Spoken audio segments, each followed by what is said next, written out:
Tirupati Janasena incharge Kiran royal లీలలు leak అయ్యాయి. అమాయక మహిళని బెదిరించి మోసం చేసి ₹1 కోటి పైగా డబ్బులు కాజేశారు కిరణ్ రాయల్. సదరు మహిళ ఆత్మహత్య చేసుకుంటానంటూ వీడియో విడుదల చేసి ఆత్మహత్యకు పాల్పడింది. తిరుపతి బైరాగ పట్టమడుగు చెందిన లక్ష్మి అనే మహిళకు కిరణ్ రాయల్కు సన్నిహిత సంబంధం ఉందని ఆరోపణలు వచ్చాయి. లక్ష్మి ₹1,20,00,000 వరకు కిరణ్ రాయల్కు అప్పించింది. ఈ డబ్బు వ్యవహారంలో 2022వ సంవత్సరం నుంచి కిరణ్ రాయల్కు లక్ష్మికి మధ్య వివాదం జరుగుతోంది. తాజాగా లక్ష్మి వీడియో విడుదల చేస్తూ కిరణ్ రాయల్ తనను మోసం చేశారని బెదిరించి ₹30 లక్షలకు చెక్కులు బాండ్లు రాయించుకున్నారని ఆరోపించింది.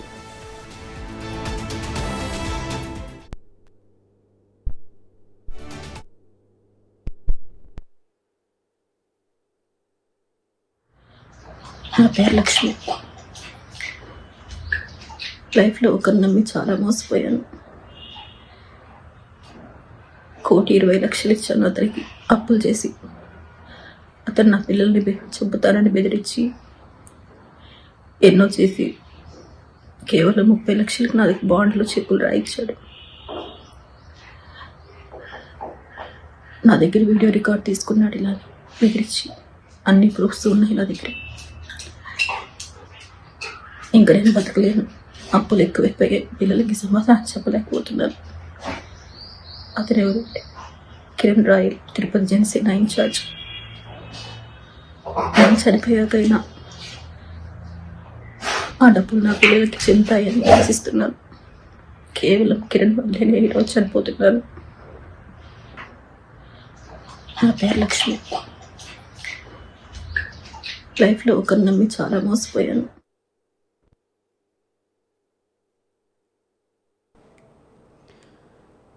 తిరుపతి జనసేన ఇన్ఛార్జ్ కిరణ్ రాయల్ లీలలు లీక్ అయ్యాయి. అమాయక మహిళను బెదిరించి మోసం చేసిన ₹1 కోటి పైగా డబ్బులు కాజేశారు కిరణ్ రాయల్. సదరు మహిళ ఆత్మహత్య చేసుకుంటానంటూ వీడియో విడుదల చేసి ఆత్మహత్యకు పాల్పడింది.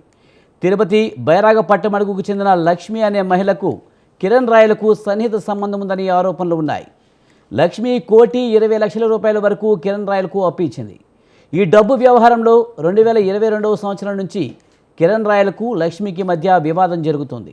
తాజాగా లక్ష్మి వీడియో విడుదల చేస్తూ కిరణ్ రాయల్ తనను మోసం చేశారని బెదిరించి ₹30 లక్షలకు చెక్కులు బాండ్లు రాయించుకున్నారని ఆరోపించింది. ఇక దీనిపై మరింత సమాచారాన్ని మా కరెస్పాండెంట్ ప్రసాద్ అందిస్తారు. ప్రసాద్, జనసేన తిరుపతి ఇన్ఛార్జ్ కిరణ్ రాయల్పై ఆరోపణలు ఎలా చూడాలి? Thank you Vijay. Tirupati Janasena party అధ్యక్షులు కిరణ్ రాయల్ పై ఓ మహిళ వీడియో చేస్తూ ఈ రోజు సోషల్ మీడియాలో విడుదల చేసింది. అయితే సదరు మహిళకు కిరణ్ రాయల్ కు గత కొన్నేళ్లుగా పరిచయం ఉంది. ఈ నేపథ్యంలోనే వారి మధ్య ఆర్థిక లావాదేవీలు జరిగాయి. ముఖ్యంగా దాదాపు తాను ₹1,20,00,000 వరకు కిరణ్ రాయల్ కు ఇచ్చానని చెప్పి, అయితే తిరిగి నా డబ్బులు ఇచ్చే క్రమంలో తనను బెదిరిస్తున్నాడా, గట్టిగా ప్రెజర్ చేస్తే తన పిల్లలను చంపేస్తున్నానని చెప్తూ అతను కిరణ్ రాయల్ తనను బెదిరిస్తున్నాడని చెప్పి అయితే సదరు మహిళ వీడియో విడుదల చేసింది. అయితే గతంలోనే ఆ మహిళ 2024లో ఒకటి, 2023లో ఒకటి వీడియో విడుదల చేసింది. కిరణ్ రాయల్ కు తనకు ఆర్థిక లావాదేవీలు ఉన్నాయి. వారి మధ్య మా మధ్య పెద్ద మనుషుల ఒప్పందం ప్రకారము లావాదేవీలు నేటితో ముగుస్తున్నాయి.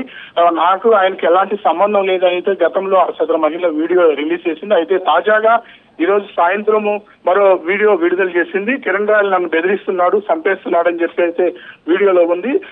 తాను ₹30 లక్షలకు మాత్రమే తాను నాకు ఇవ్వాలి అని చెప్పి చెక్కులు బాండ్లు రాయించుకున్నాడని చెప్పి, ఎక్కువ అడిగితే తన పిల్లలను చంపేస్తున్నాడని చెప్పి బెదిరిస్తున్నాడని చెప్పి సదరు మహిళ వీడియోలో ఆరోపిస్తూ సూసైడ్ అది చేసుకుంది. ఆ మహిళ ప్రస్తుతం వేలూరు CMCలో చికిత్స పొందినట్టు తెలుస్తోంది విజయ్. అయితే ఈ ఆరోపణలు కిరణ్ రాయల్ కొద్దిసేపటి క్రితమే ఖండించారు. తనకు ఆ మహిళకు ఎలాంటి సంబంధం లేదని చెప్పి, అయితే తనకు ఇవ్వాల్సిన ₹30 లక్షలు కూడా తాను ఎప్పుడో క్లియర్ చేసినప్పటికీ కొంతమంది నాపై గిట్టిన వాళ్ళు ఆ మహిళల ద్వారా ఇలాంటి వీడియోలు లీక్ చేయిస్తున్నారని చెప్పి కిరణ్ రాయల్ ఆరోపిస్తున్నారు విజయ్. ప్రజెంట్ లక్ష్మి ఆత్మహత్య చేసుకుంది అని చెప్తున్నారు. ఆమె పరిస్థితి ఎలా ఉంది? దీనిపై పోలీసులు ఏమైనా స్పందించారా? పోలీసులు కేసు పెట్టడం ఏమైనా జరిగిందా? పోలీసులు కేసు అయితే నమోదు చేయలేదు విజయ్. లక్ష్మి వీడియో విడుదల చేసిన కొద్దిసేపటికే ఆత్మహత్య చేసుకున్నట్టయితే మనకు తెలుస్తోంది. ఆమెను కుటుంబ సభ్యులు వేలూరు సిఎంసి ఆసుపత్రికి తరలించారు. అయితే దీనిపైన స్థానికంగా వైసీపీ నాయకులైతే కిరణ్ రాయల్ గతంలో ఇలాంటివి చాలా చేశాడు, పాపం పండింది కిరణ్ రాయల్ కి, అనేక అవినీతి ఆరోపణలు, అదేవిధంగా మహిళా వ్యవహారాల్లో అనేక విషయాలు తలదూరుస్తున్నారని కిరణ్ రాయల్ అయితే వైసీపీ నాయకులు స్టేట్మెంట్లు ఇస్తున్నారు. అయితే జనసేనకు సంబంధించిన స్థానిక ఎమ్మెల్యే ఆర్ఎన్ శ్రీనివాసులు కూడా ఇక్కడ జనసేన ఎమ్మెల్యే అయితే గత కొంతకాలంగా ఎమ్మెల్యేకు అటు కిరణ్ రాయలకు సఖ్యత లేదని నియోజకవర్గంలో తెలుస్తోంది. ఈ క్రమంలోనే ఇలాంటి ఘటన జరిగింది. ఎమ్మెల్యేతో కూడా మనం స్పందించినప్పటికీ ఎమ్మెల్యే అందుబాటులోకి రావడం లేదు. మరి పార్టీ కిరణ్ రాయల్ వ్యవహారం ఎలా తీసుకుంటుంది అనేది వేచి చూడాలి విజయ్. ప్రసాద్, మరి ఆత్మహత్యగా పాల్పడిన నేపథ్యంలో లక్ష్మి మరి పోలీసులు అందరూ స్టేట్మెంట్ తీసుకుంటారు కదా, మరి అలాంటి స్టేట్మెంట్ పోలీసులు ఏమి తీసుకోలేదంటారా? ఇప్పటి వరకు అయితే పోలీసులు ఎలాంటి కేసు నమోదు చేయలేదు. లక్ష్మి సూసైడ్ చేసుకున్నట్టు తెలిసిన వెంటనే ఆమె కుటుంబ సభ్యులు నేరుగా ఆ పరిస్థితి విషమంగా ఉందని భావించి నేరుగా తిరుపతిలో కాకుండా తమిళనాడు వేలూరు సిఎంసి ఆసుపత్రికి తరలించారు. అక్కడైతే ప్రస్తుతానికి అక్కడ చికిత్స పొందుతోంది.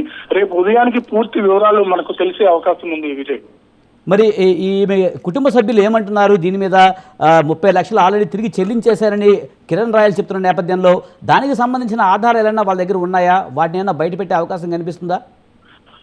ఆ భర్త అదేవిధంగా పిల్లలు అయితే పూర్తిగా కిరణ్ రాయల్ తమను పూర్తిగా మోసం చేశాడని చెప్పి తమతో కుటుంబంతో సన్నిహితంగా ఉన్న కిరణ్ రాయల్ అనేక దఫాలుగా దాదాపు ₹1 కోటి పైగా తమ వద్ద నుంచి తీసుకున్నాడని చెప్పి అయితే భర్త పిల్లలు అయితే ఆరోపిస్తున్నారు. అయితే గత 2020 సంవత్సరం నుంచి తాము తిరిగి డబ్బులు ఇవ్వాలని చెప్పి అనేక మార్లు ప్రయత్నించినప్పటికీ కిరణ్ రాయల్ పొలిటికల్ గా అదేవిధంగా పోలీసుల పరంగా ఇన్ఫ్లుయెన్స్ ఉపయోగిస్తూ తమల్ని ఇబ్బందులు గురి చేస్తూ వస్తున్నాడని చెప్పి అయితే వాళ్ళు తెలియజేశారు. అదేవిధంగా పెద్ద మనుషుల సమక్షంలో 2 సార్లు ఒప్పందం కుదిరింది. తన డబ్బులు మొత్తం అనుకున్న డేట్ ప్రకారం క్లియర్ చేస్తానైతే కిరణ్ రాయల్ హామీ రాయించినట్టయితే వాళ్ళు చెప్తున్నారు. కానీ కిరణ్ రాయల్ నుంచి ఎలాంటి నగదు రాకపోవడం, హామీ రాకపోవడంతోనే తన భార్య సూసైడ్ చేసుకుందని చెప్పి అయితే లక్ష్మి భర్త అయితే ఆరోపిస్తున్నాడు. దీనిపైన కిరణ్ రాయల్ అయితే కొద్దిసేపటి క్రితం స్పందించాడు. తనకు ఎలాంటి సంబంధం లేదు, వాళ్ళు కేవలం 30 లక్షలు ఇవ్వాలి, ఆ 30 లక్షలు కూడా తాను క్లియర్ చేశానైతే కిరణ్ రాయల్ ఆరోపిస్తున్నాడు విజయ్. ప్రసాద్, ముఖ్యంగా కిరణ్ రాయల్ జనసేనలో చాలా అగ్రెసివ్ లీడర్గా పేరుంది. మరి అధికార పార్టీకి సంబంధించిన వ్యక్తి కావడంతో ఆయనపై కేసు నమోదు చేయడానికి పోలీసులైనా వెనుకాడే పరిస్థితి ఉందా? దీనిపై జనసేన ఏమైనా స్పందించిందా? తప్పకుండా విజయ్. అయితే లక్ష్మి స్టేట్మెంట్ అయితే ఇంకా రికార్డ్ కాలేదు. అయితే రేపు ఉదయానికి మనకు పూర్తిగా లక్ష్మి సూసైడ్ సంబంధించిన కేసు నమోదు వివరాలు అయితే రేపు పూర్తిగా వివరాలు తెలిసే ఉంది. అయితే జనసేన పార్టీ అధిష్టానం స్థానిక ఎమ్మెల్యే అందుబాటులో లేరు. జనసేన నాయకులు అయితే ప్రస్తుతానికి దీని మీద ఎలాంటి కామెంట్ చేయడం లేదు. అయితే పార్టీ అధిష్టానం దీనిపైన సీరియస్ గా తీసుకుంటుందా లేదా, ఇది కేవలం ఆరోపణలే మాత్రమేనా లేదా నిజంగా జరిగిందా అనేది ఆలోచించిన తర్వాత పార్టీ ఒక నిర్ణయానికి అయితే ఈ 2 రోజుల్లోనే పార్టీ నిర్ణయం తీసుకునే అవకాశం ఉంది Vijay. Right, thank you Prasad.